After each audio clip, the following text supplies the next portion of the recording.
Anteriorment, en Kaji porta el primer apòstol en una maleta en Gendo. Li ensenya a la Misato un bitxo que hi ha al soterrani del Nerf i mor. La Zuka cau en una profunda depressió després de l'atac d'un apòstol. La Lei mor per salvar en Shinji, però... Encara és viu! O algo així, perquè apareix un altre Lei, és un clon. En Shinji coneix en Kaworu, un noi carinyós, però... És una trampa! Descobreix que és l'últim apòstol i l'ha de matar. Xof!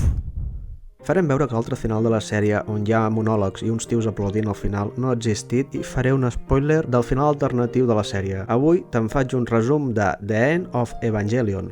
En Shinji està deprimidíssim. Imagina't, ha hagut de matar en Kaworu per salvar el món. En Kaworu era el seu millor amic, tot i que no té gaire sentit, perquè tot just l'havia conegut feia uns dies. Però això no importa. Visita la Zuka a l'hospital, que està en coma per la depressió, i com qui no vol la cosa, es carda una palla.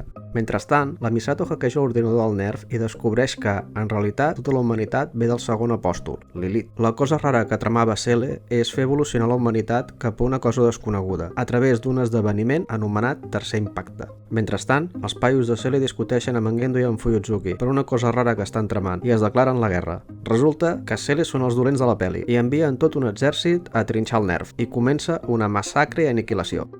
Violència! Volem veure sang a raig! Violència! Visca el cine d'art i assaig! La Zuka és posada dins de l'EVA-02 i amagada sota el llac que hi ha davant del Nerf. La Zuka descobreix que dintre l'EVA-02 hi ha l'ànima de la seva mare i això li dona ganes de trinxar coses.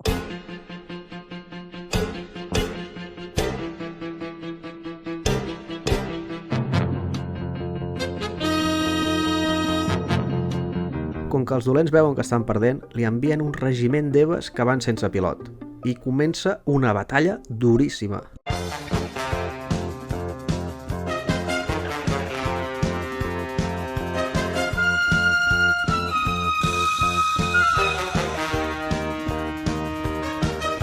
I quan semblava que la Zuka havia guanyat, un Eva que hi ha per allà suelto li endenya una llança i recordeu, és una llança com la que la Lei va fer servir per matar el penúltim àngel. I no només això, resulta que les Eves que havia trinxat encara estan vives. Flipa. I se la comencen a menjar viva. Mentrestant, la Misato salva en Shinji d'uns soldats que el volien pelar, però rep un tret mortal i s'acomiada d'en Shinji amb un petó. Ara, dins l'EVA-01, en Shinji veu l'EVA-02 de la Zuka trinxat i es caga en tot.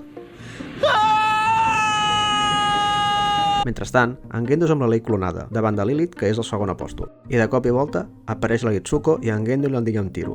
En Gendo té Adam implantat a la mà, que és el primer apòstol. L'intenció d'en Gendo és controlar el tercer impacte magrejant-li una teta a la Lei.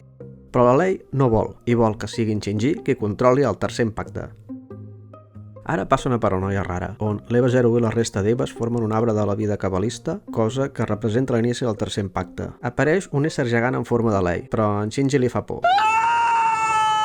I adopta la forma d'en Kaworu, i ja es queda més tranquil. En Shinji fa un repàs dels records de la seva vida.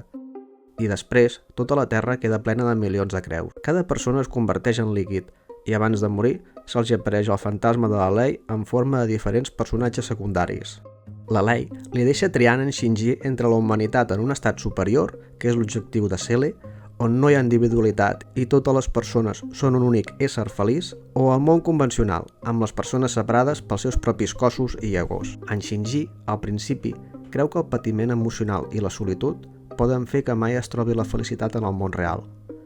Però després, se n'adona que cal viure amb els altres per experimentar, tant l'alegria com el dolor. Arriba a la conclusió que és millor viure en cossos separats, perquè són els defectes allò que ens fa ser humans. Aleshores, la Lei es trenca, se li cau el cap i tot s'ensorra. La Terra està feta a caldo, amb el gran cap de la Lei al mig d'un mar vermell. En Shinji i la Zuka són els últims humans. En Shinji intenta estrangular la Zuka, però just en aquell moment, la Zuka l'acaricia i plora. En Shinji s'atura, mentre la Zuka exclama «Quin fàstic!». I així s'acaba aquesta duríssima sèrie de ciència-ficció, tragèdia i psicologia. Apa, adéu, cuideu-vos molt. Ja podem aplaudir?